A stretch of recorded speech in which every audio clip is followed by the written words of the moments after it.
Hello बच्चों, welcome to are के expert classes. कैसे हैं आप सभी? उम्मीद करता हूं कि आप लोग अच्छे होंगे, स्वस्थ होंगे और अपने अपने स्टडी में लगे होंगे। तो हम अभी के इस क्लास में पढ़ने वाले हैं क्लास 10th के हिस्ट्री के चैप्टर नंबर 1, जिसका नाम है यूरोप में राष्ट्रवाद। इस चैप्टर में जितने भी महत्वपूर्ण वीवीआई ऑब्जेक्टिव क्वेश्चन हैं हम अभी के इस क्लास में बताने वाले हैं। तो आप लोग से रिक्वेस्ट है कि प्लीज़ आप लोग यह क्लास को अंत तक कीजिएगा। तो चलिए हम बिना देर के क्लास को स्टार्ट करते हैं। और ये रहा पहला नंबर क्वेश्चन पूछा गया है कि इटली तथा जर्मनी वर्तमान में किस महादेश के अंतर्गत आते हैं। 4 ऑप्शन दिया है। ए ऑप्शन में दिया है उत्तरी अमेरिका, बी ऑप्शन में दिया है कि दक्षिणी अमेरिका, और सी ऑप्शन में दिया है यूरोप, और डी ऑप्शन दिया है पश्चिमी एशिया। तो इसका राइट आंसर क्या हो जाएगा? इटली तथा जर्मनी वर्तमान में किस महादेश के अंतर्गत आते हैं? तो याद रखिएगा यूरोप महादेश के अंतर्गत आते हैं। ऑप्शन नंबर सी बिल्कुल राइट आंसर हो जाएगा। नेक्स्ट क्वेश्चन 2 नंबर पूछा गया है कि फ्रांस में किस शासन वंश की पुनः स्थापना वियना कांग्रेस द्वारा की गई थी। और ये क्वेश्चन 14 में पूछा गया है। तो फ्रांस में किस शासन वंश की पुनः स्थापना वियना कांग्रेस द्वारा की गई थी? तो याद रखिएगा बूर्बो वंश। ऑप्शन नंबर सी बिल्कुल राइट आंसर हो जाएगा। नेक्स्ट क्वेश्चन 3 नंबर पूछा गया है मेजनी का संबंध किस संगठन से था? मेजनी का संबंध किस संगठन से था? 4 ऑप्शन दिया है। ए ऑप्शन में लाल सेना, बी ऑप्शन है कार्बोनरी, और सी ऑप्शन दिया है फिलिक हेंटारिया, और डी ऑप्शन दिया है डायट। तो मेजनी का संबंध किस संगठन से था? तो याद रखिएगा कार्बोनरी से था। ऑप्शन नंबर बी बिल्कुल राइट आंसर हो जाएगा। नेक्स्ट क्वेश्चन 4 नंबर पूछा गया है कि इटली एंड जर्मनी के एकीकरण के विरुद्ध निम्न में कौन था? इटली एंड जर्मनी के एकीकरण के विरुद्ध निम्न में से कौन था? और एक क्वेश्चन 21 में पूछा गया है। तो इसका right answer option number C हो जाएगा। याद रखिएगा ऑस्ट्रेलिया था। इटली एंड जर्मनी के एकीकरण के विरुद्ध कौन सा देश था? तो ऑस्ट्रेलिया।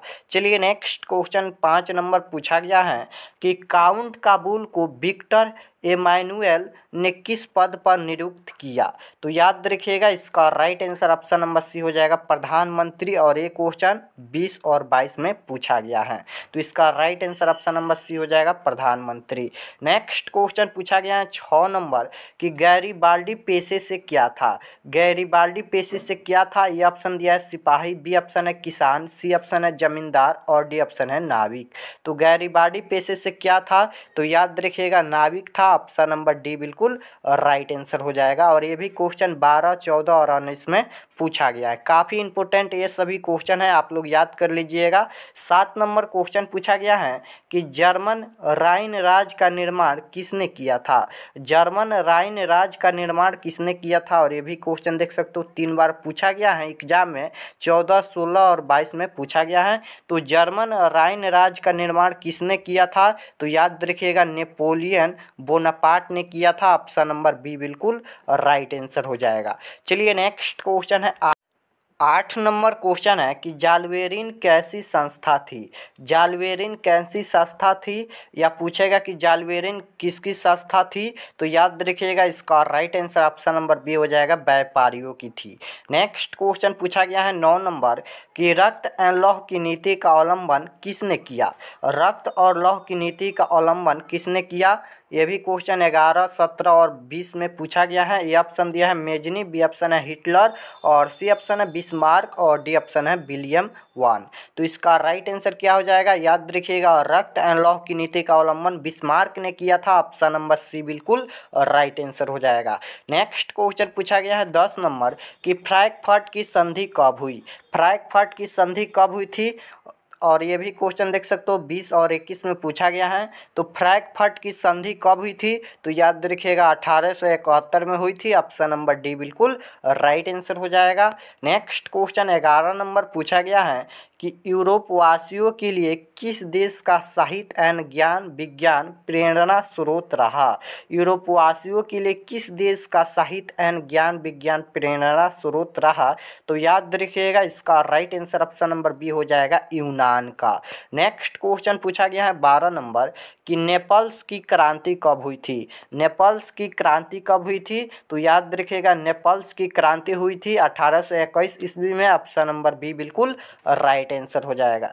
नेक्स्ट क्वेश्चन पूछा गया 13 नंबर कि चार्टिस्ट आंदोलन कहाँ हुआ। चार्टिस्ट आंदोलन कहाँ हुआ, तो इसका right answer option number D हो जाएगा, इंग्लैंड में हुआ। याद रखिएगा चार्टिस्ट आंदोलन कहाँ हुआ, तो इंग्लैंड में हुआ। ऑप्शन नंबर डी बिल्कुल राइट आंसर हो जाएगा। नेक्स्ट क्वेश्चन पूछा गया है 14 नंबर, यूनान को एक स्वतंत्र राष्ट्र घोषित किया गया। कब किया गया? यूनान को एक स्वतंत्र राष्ट्र घोषित कब किया गया, तो याद रखिएगा 1832 ईस्वी में किया गया है, 1832 ईस्वी में। नेक्स्ट क्वेश्चन पूछा गया है 15 नंबर, ऐतिहासिक द्वंद्ववार की व्याख्या किसने की। ऐतिहासिक द्वंद्ववार की व्याख्या किसने की, तो याद रखिएगा किसने की थी, तो हीगेल ने। ऑप्शन नंबर ए बिल्कुल राइट आंसर हो जाएगा। नेक्स्ट 16 नंबर क्वेश्चन पूछा गया है कि एड्रियानोपुल की संधि कब हुई। एड्रियानोपुल की संधि कब हुई, तो याद रखिएगा 1829 ईस्वी में हुई। ऑप्शन नंबर बी बिल्कुल राइट आंसर हो जाएगा। नेक्स्ट क्वेश्चन पूछा गया है 17 नंबर कि एड्रियानोपुल की संधि किन दो देशों के बीच हुई। एड्रियानोपुल की संधि किन दो देशों के बीच हुई, तो याद रखिएगा तुर्की और रूस के बीच हुई। नेक्स्ट क्वेश्चन पूछा गया 18 नंबर कि सेडान का युद्ध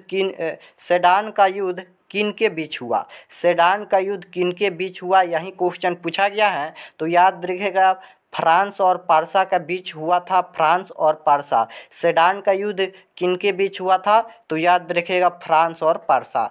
नेक्स्ट क्वेश्चन पूछा गया है 19 नंबर कि किस देश का हंगरी पर पूर्ण आधिपत्य था, तो इसका राइट आंसर क्या हो जाएगा, किस देश का हंगरी पर पूर्ण आधिपत्य था, तो इसका right answer option number B हो जाएगा, ऑस्ट्रेलिया। नेक्स्ट क्वेश्चन पूछा गया है 20 नंबर कि पोलैंड को विद्रोह को किसने कुचल दिया।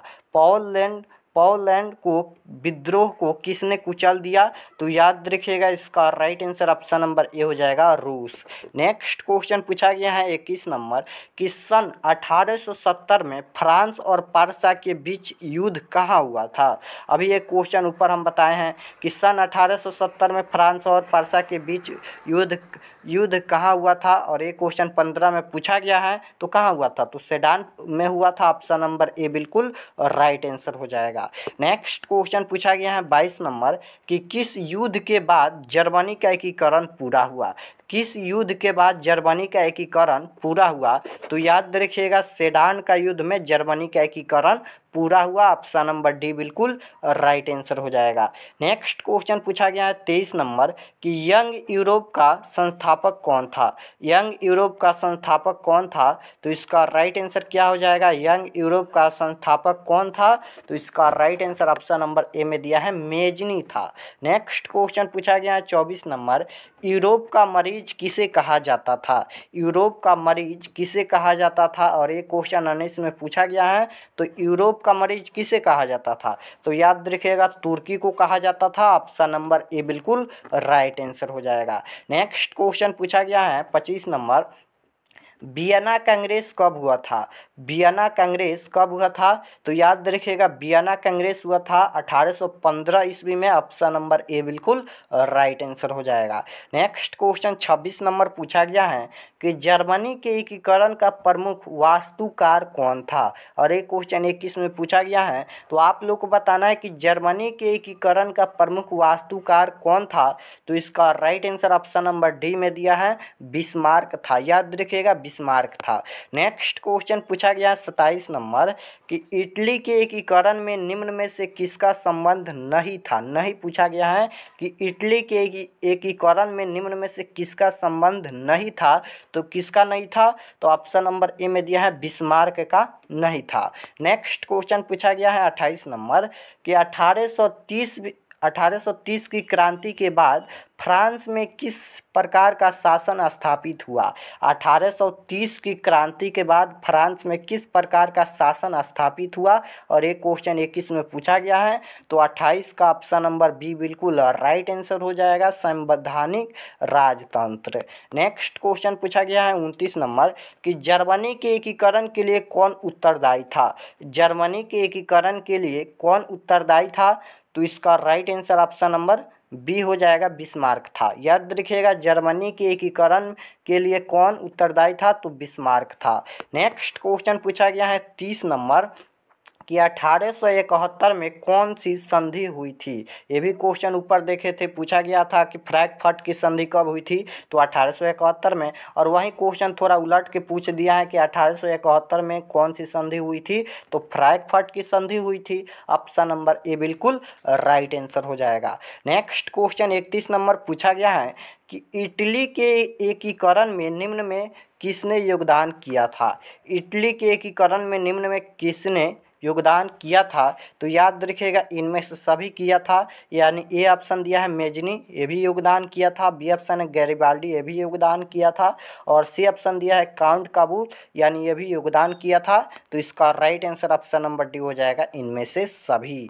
नेक्स्ट क्वेश्चन पूछा गया है 32 नंबर, रॉबर्ट ओवेन कहाँ का निवासी था। रॉबर्ट ओवेन कहाँ के निवासी था, तो इसका राइट आंसर क्या हो जाएगा। A option France, B option है जर्मनी, सी ऑप्शन है ब्रिटेन और डी ऑप्शन है ऑस्ट्रेलिया।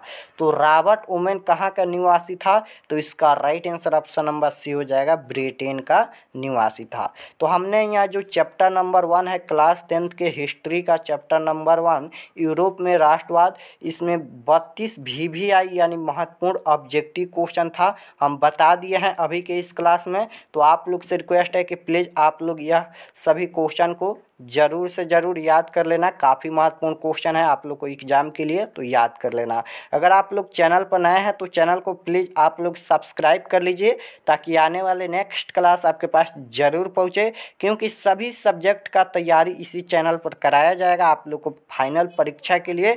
तो आप लोग चैनल को सब्सक्राइब ज़रूर करना। और आप लोग व्हाट्सएप ग्रुप में नहीं जुड़े हैं तो यहाँ पर नंबर लिख देते हैं 82 92 92 और यहाँ पर 96 27। इस पर आप लोग को SMS करना है। सभी का PDF लेने के लिए क्लास का लिंक भी मिलेगा, PDF मिलेगा। कोई भी सूचना होगा तो व्हाट्सएप ग्रुप में दिया जाएगा, बिल्कुल फ्री है। इस व्हाट्सएप नंबर पर आप लोग मैसेज कीजिएगा, हम आप लोग को ग्रुप में जोड़ देंगे। तो मिलते हैं नेक्स्ट क्लास में, आप सभी को धन्यवाद।